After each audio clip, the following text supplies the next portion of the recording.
Hey guys, I'm the Maha Mechanic, and today I'm going to be showing you how to fix your window if it will not roll down.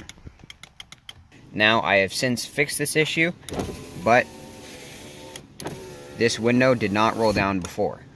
So, in this video, I'm going to be showing you how I did it. So, let's get into it.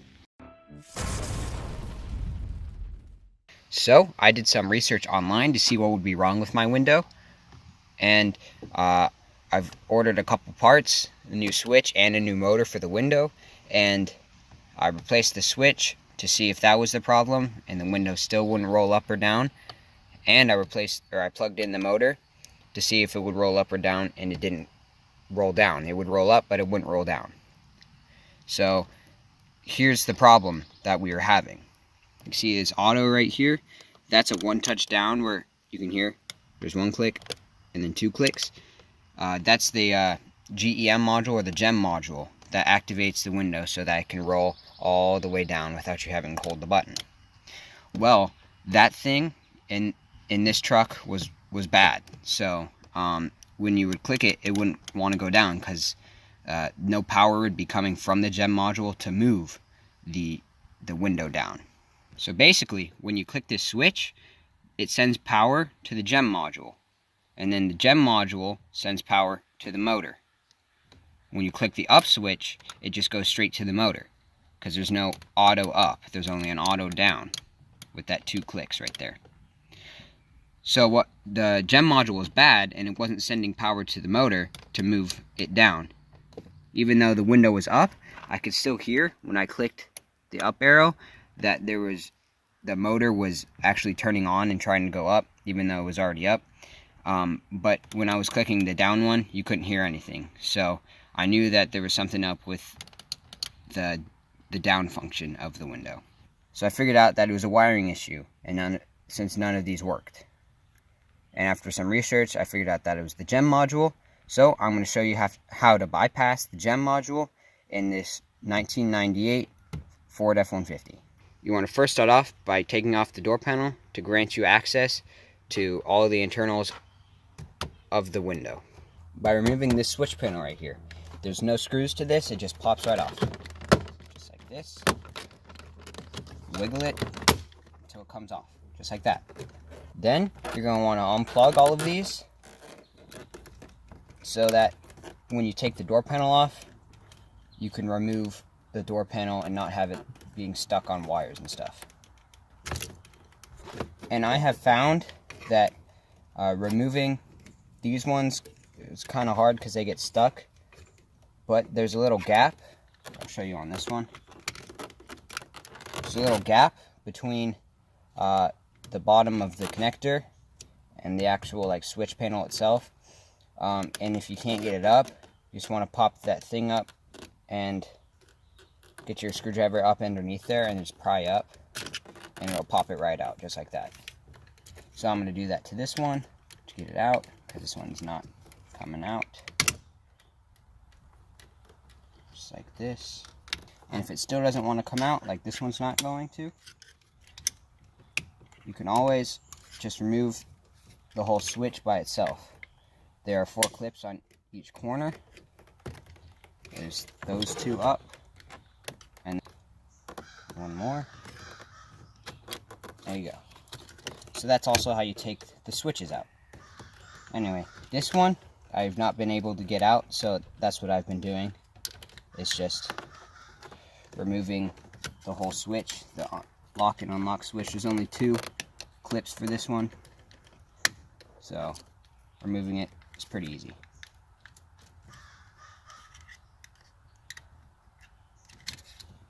There you go.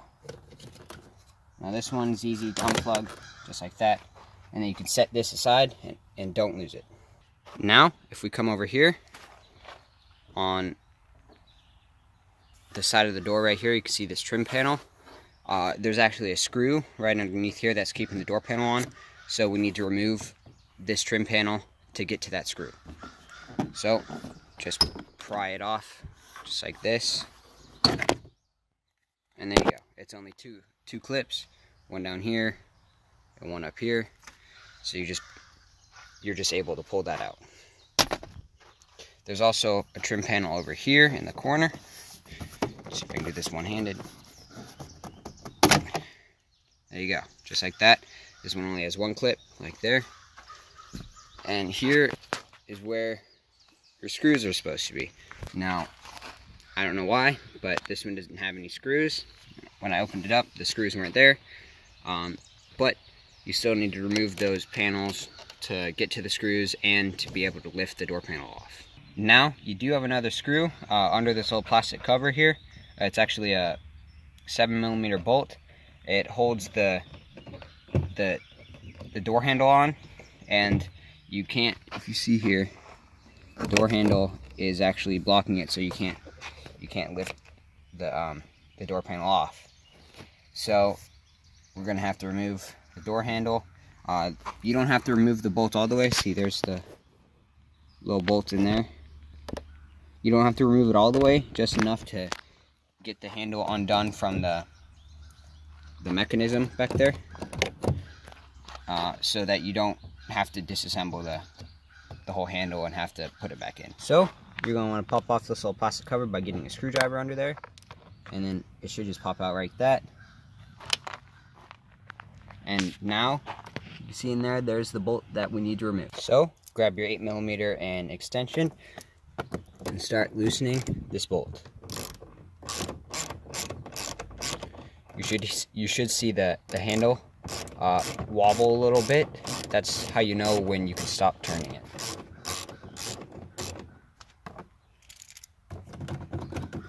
Not quite.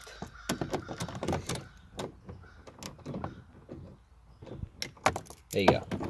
Now that it wobbled, you can take it out just like that, and you don't actually have to take out the bolt all the way. Now that you got all those steps done, it's now time to remove the door panel.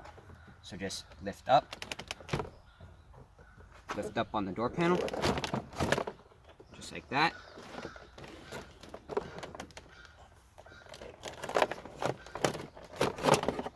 Feed all these wires through.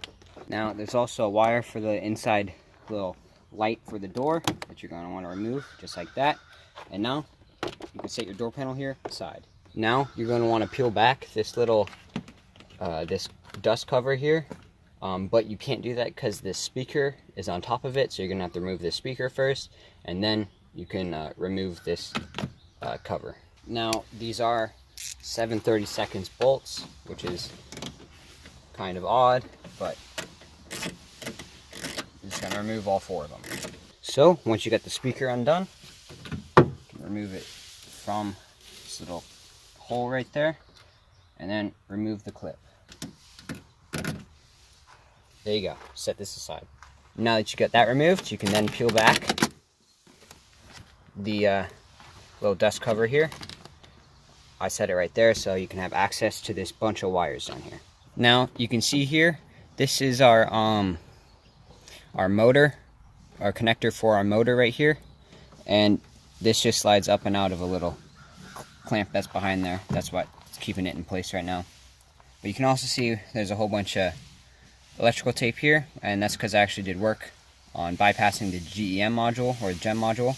I actually took pictures of when I was doing it, so I can show you what I did and talk you through it. So basically, there's an orange wire coming from the motor, the little connector here, and there's a tan wire, and there's a bunch of wires in this little harness here.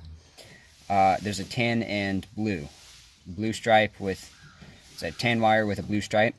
But there's 2 of them. One is for the passenger side, and one's for the driver's side. So you have a 50-50 chance of getting it right. So knowing my luck, I got it wrong on the first time, and you'll know when you get it wrong when you plug in your switch and you try it, and the down button doesn't work on either of the switches, but the up button moves the driver's side window up, and the up button on the passenger side switch moves the driver's side window down. So yeah, that's kind of weird, but anyway, I unsoldered that again, and then got them connected back together, and then I went over, found the other tan and blue wire, and I connected that to this orange wire right here, and that tan and blue wire. So basically, the tan and blue wire that was running, it runs up here, and it goes to the gem module from the switch, the tan and blue wire. And here, this is the path it takes to the gem module, which is underneath the dash somewhere. Anyway, I just caught the wire, cut the tan and blue wire from here and spliced it into this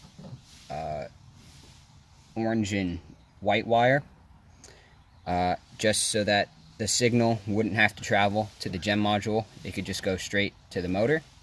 And even though you're not going to have that auto down feature, the window works again.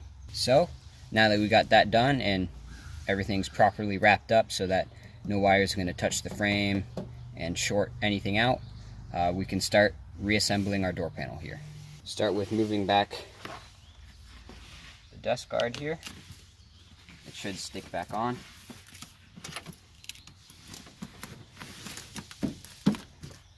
Just like that. Grab your speaker, plug it back in,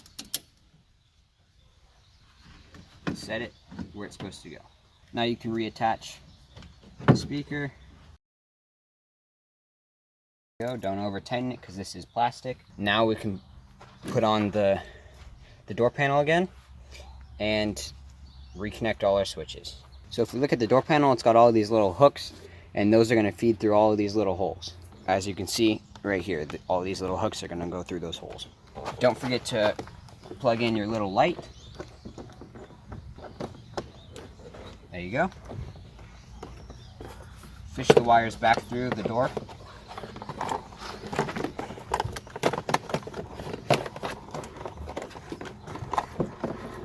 Lift it up. The main part you want to line up is the door lock with this little hole, like the little door plunger with that little hole. There it is, it's in there. Now we can align all the little hooks to make sure the door is going to go on evenly. And once you got the handle back on, you can reinstall your little plastic cover. Now we can reinstall our switch panel. So plug everything back in. Make sure you slide this part underneath here first, and the wires are out of the way.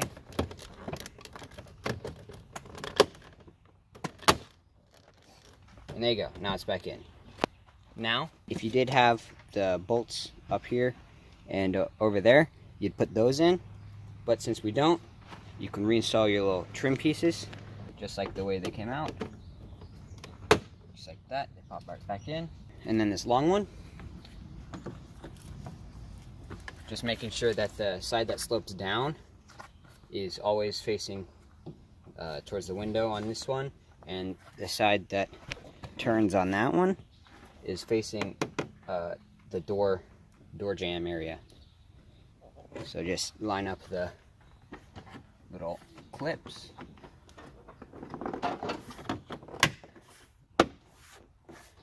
Just like that. And there you go.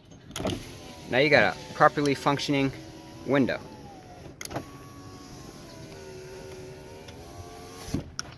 And if this fix did not work for you, then that either means that there's a switch issue or a motor issue. So I think this is another job well done. If you found this video informative, please be sure to leave a like on the video and subscribe to the channel for more. And remember, no matter your experience or your skill level, keep on improving.